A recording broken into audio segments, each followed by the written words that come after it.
learn another language. The first languages I learned were English and Igbo.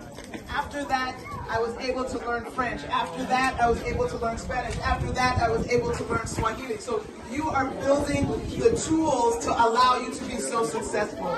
You know, when I was taking Spanish in school, my dad said, I want you to be a doctor. What's Spanish for? What is that for? And now, you know, I know he's looking down from heaven and saying, wow, that Spanish was very helpful. So all the things that you learn will never be wasted. Even if you think, I don't really like this class, I don't want to invest time, you never know when that information will come and bless you or bless somebody else or be the way that another door opens. There are so many doors that are open and ready for you to go through. I want you to stay respectful and honor your parents. I want you to love your God, get to know your God, and make sure that you're going to church and you're reading your Bible and you're being very attentive to the Word of God. Follow those tenets in there. They are so important. It is what I start my day every day.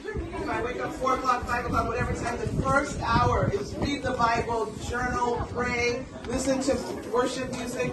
All of these things are the things that have helped me to be so successful. You already have wonderful parents that love you. A lot of people don't have that.